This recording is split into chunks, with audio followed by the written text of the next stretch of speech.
আসসালামু আলাইকুম ভিউয়ার্স, আপনারা দেখছেন মাহের কুকিং হাউস। আপনাদেরকে আজ আমি দেখাবো কিভাবে মাটির কড়াইতে গরু মাংস ভুনা করা যায়।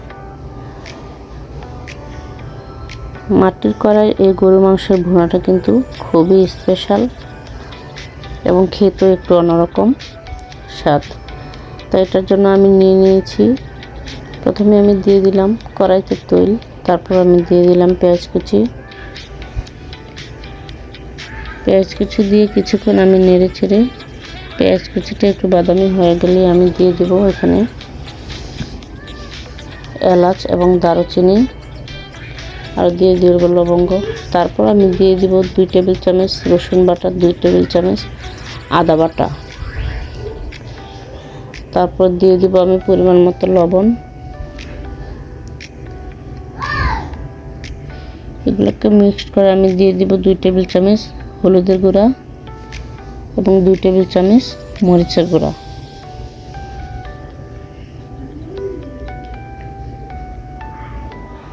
আমি আরও দিয়ে দিব 1 টেবিল চামচ সাদা গোলমরিচের গুঁড়া। দিয়ে দিব আমি হাতে তৈরি করে রাখা গরু মাংসের মশলা। তারপর দিয়ে দিব আমি জিরার গুঁড়া। সব কিছু দিয়ে আমি ভালো করে কষিয়ে মাংসগুলোকে ঢেলে দেব। তারপর মাংসগুলোকে একটু নেড়ে চেড়ে মিক্স করে নেব।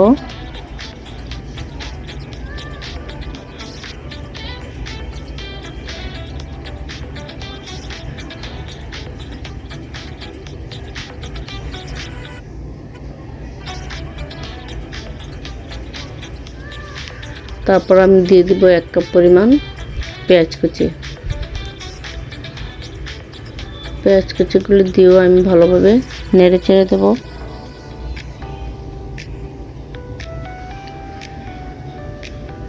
ভালোভাবে নেড়ে চেড়ে মিক্সড করে আমি একটি ঢাকনা দিয়ে ঢেকে দেব, যাতে মাংসটা ভালোভাবে কষিয়ে যায়। দেখেন আমার মাংসটা থেকে পানি উঠে কিন্তু একেবারেই কড়াইয়ের সমান হয়ে গেছে। এই পর্যায়ে একটু চুলার আঁচটা কমিয়ে দিতে হবে, যাতে এই পানিটাতে মাংসটা আস্তে আস্তে করে সিদ্ধ হয়ে যায় এবং পানিটাও কমে যায়। তারপর আমি দিয়ে দিলাম 7-8টা পুরো আস্ত রসুনের ফ্লেভারটা কিন্তু মাংসতে অনেক ভালো লাগে এবং মাংসের স্বাদটা অনেক বাড়ায়। দেখেন এই পর্যায়ে আমার মাংসটা কষে একেবারেই কমে গেছে, ঝোলটাও কমে গেছে, মাংসের কালারটা অনেক সুন্দর হয়ে আসছে। আমি এইভাবে আস্তে আস্তে করে ঢেকে এটাকে ঘন্টাখানেক সিদ্ধ করে নেব। ঘন্টাখানেক এভাবে আস্তে আস্তে করে কষিয়ে সিদ্ধ করে নিলে কিন্তু আর ঝোলও দিতে হবে না, এই ঝোলটাতেই আমার মাংসটা সিদ্ধ হয়ে যাবে। এই জন্য ঢাকনাটা দিয়ে ভালোভাবে ডেকে আস্তে আস্তে করে মাংসটাকে সিদ্ধ করে নিতে হবে। আগের দিনের মা চাচিরা কিন্তু মাটির পাত্রে রান্না করত, আর তাই আগের খাবারও খেতে অনেক টেস্ট হতো। তাই আমি আজকে মাটির পাত্রে রান্না করলাম এবং আপনাদের সাথে সেটা শেয়ার করলাম। ভিউয়ার্স, আমার এই মাটির পাত্রে রান্না ভুনা মাংস যদি আপনাদের কাছে ভালো লেগে থাকে, তাহলে আমার এই চ্যানেলটিকে একটি লাইক, কমেন্ট এবং সাবস্ক্রাইব করে আমার পাশে থাকবেন।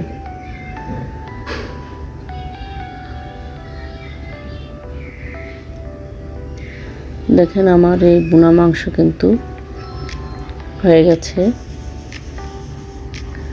অনেক সুন্দর একটা কালার আসছে। ভিউয়ার্স, আপনারাও এই মাটির পাত্রে রান্না করে খাবেন এবং রান্নাটি কেমন হলো কমেন্ট করে জানিয়ে দেবেন। ভিউয়ার্স, আমার এই মাংস ভুনাটি কিন্তু হয়ে গেছে। আজ এই পর্যন্তই, আবারও দেখা হবে নতুন কোনো রেসিপির ভিডিও নিয়ে। সেই পর্যন্ত আপনারা সবাই ভালো থাকেন। আল্লাহ হাফেজ, বাই বাই।